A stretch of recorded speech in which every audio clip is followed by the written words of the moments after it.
was married, and they had 2 sons that were married to Ruth and Orpah. But all of the men, Naomi's husband and both of her sons, died.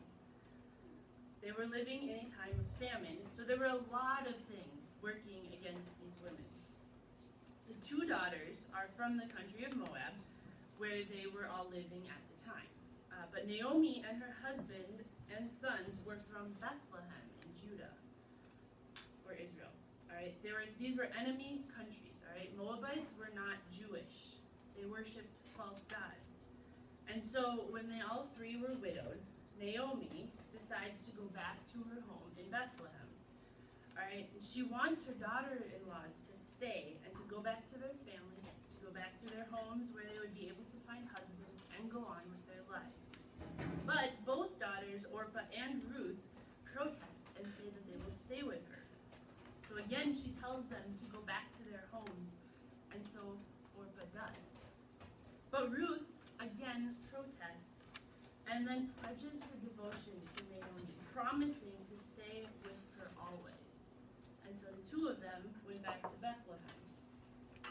And they arrived at the beginning of the wheat harvest season. And so to feed themselves, Ruth went into the fields to pick up the ears of grain that were left behind from the workers.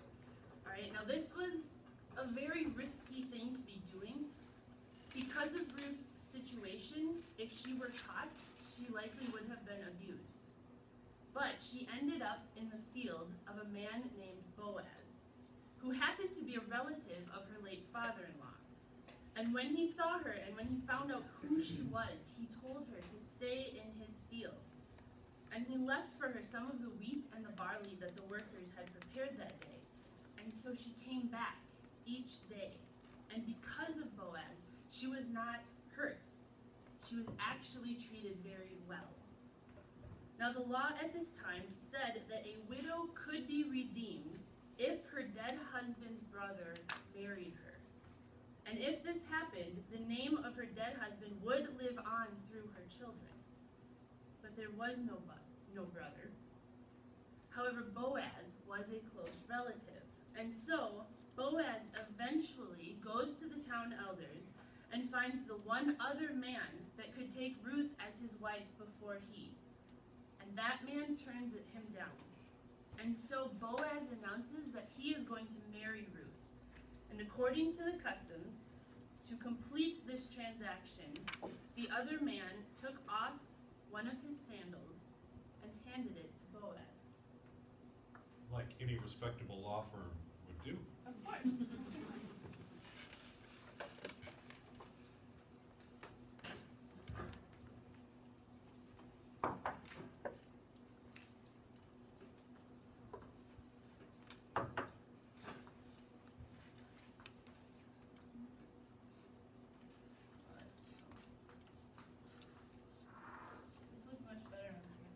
Okay,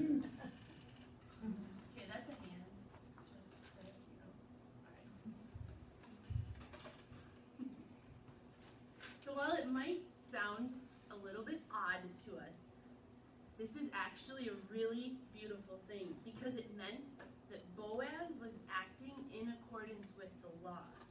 He went about everything in the proper ways, and he went through the proper authority. And so because Boaz married Ruth, it also redeemed Naomi. And it meant that the land that they had lost because her husband Elimelech died, it was now again in his name. So Boaz and Ruth together had a son named Obed, who was the father of Jesse, who was the father of King David. All right, so we're going to go back to that first word. We'll add Elimelech, so you know how to spell it.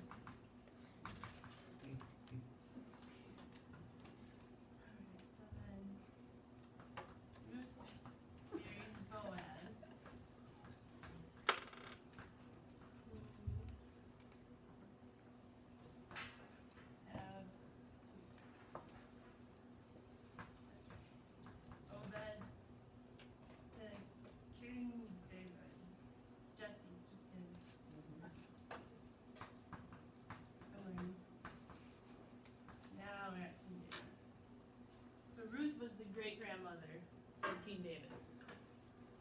Okay, so that was kind of like the book of Ruth in a really big nutshell. All right, but it's all worth understanding how they get from point A to point B so that we can understand how significant this story really is. Ruth was in an all-around unfortunate situation, all right? She lost her husband, she lost all the men in her husband's family, and she had to choose whether to go back and start over or to continue with her broken family. And I don't know what her Moabite family was like, but I would guess that if they were not good to her, that Naomi would not want to send her that way. So if we assume that her family was fit to take her back, it would have been a very obvious direction to go. It would have been a sure thing. And it's the direction that Orpah chose to go. And I don't think that it's a wrong choice, but it was a choice. And so Ruth and Naomi were left. And Ruth was not a believer in the Lord God. So I had a hard time understanding how this decision made her out to be a faithful woman.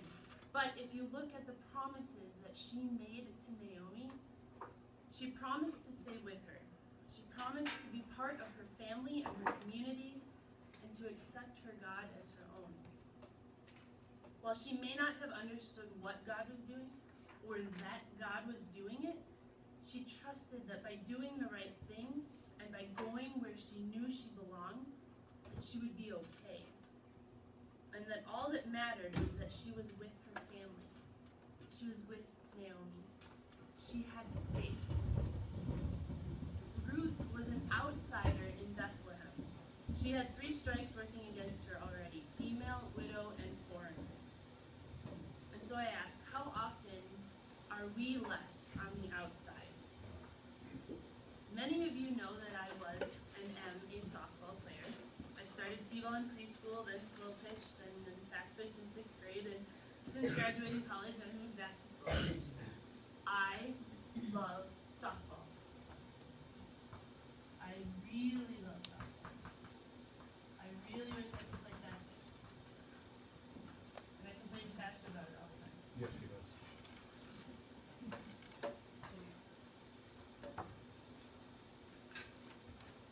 Where I grew up in Forest Lake, it got very competitive very fast. And the truth is that most of the girls I played with in my time there were not very nice to me. They really didn't treat me as a teammate. I wore protective sport goggles through my entire career. I still do, okay? And they're not the coolest looking thing that you have ever seen. I wasn't the best pitcher. And I was not the fastest runner. I was not the 3rd fastest runner even. But I loved that game. And when I look back, I realized that I stuck with it because it was what I loved. It was where I was supposed to be. And I won't pretend for a minute that this is the same as what Ruth dealt with. But I truly felt like an outsider, even on my own team. Even in this place that I had been for so long. And it hurt. It sometimes made me question if I should keep playing. But then I would remember that I hadn't worked this hard to just stop. Lots of you are in middle school right now, and you know how mean students can be. And it can get to you. And when you look different, and when you aren't as skilled as the people around you, those things don't help. My junior year of high school, one of the 2 friends I had on the team invited me to join another team that she was a part of. The team was the Minnesota Lady Rebels, and they were a Minnesota elite team. I was really nervous. I didn't want to blow it. I was scared of how they would treat me or what they would think of me, but I was so excited for the opportunity. And so I went. And the girls on this team were from Woodbury and Rosemont, and I had never met them before. And they accepted me. They were nice to me. They lifted me up. I felt like I was actually a part of this team. And you know what? We won a whole lot more games, too.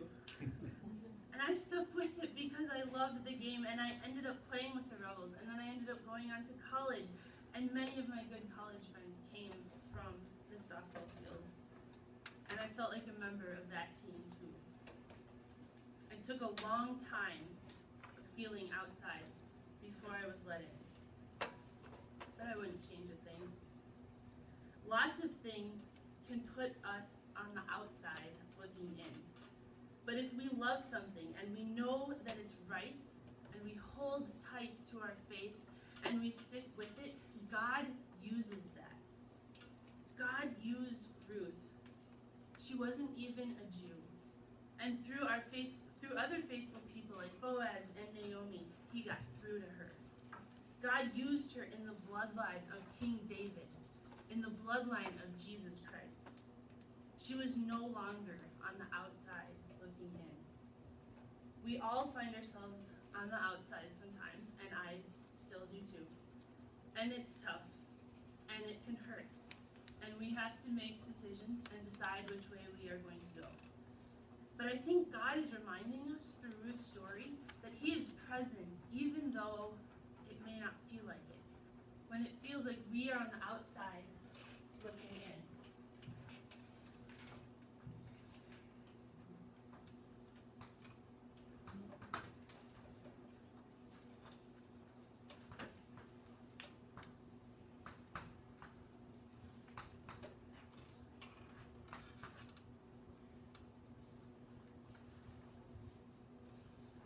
And if we can hold on to that trust, to that faith, we can go where we are called.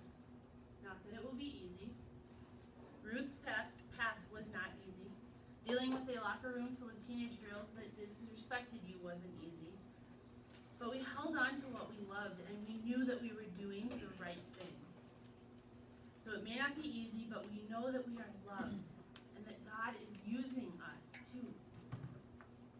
God has a funny way of saying, come on in. So that's the door. Thank you. Or, he has a way of helping us see that we were actually on the inside the whole time. That's person looking in on where we are. Amen. Really awkward.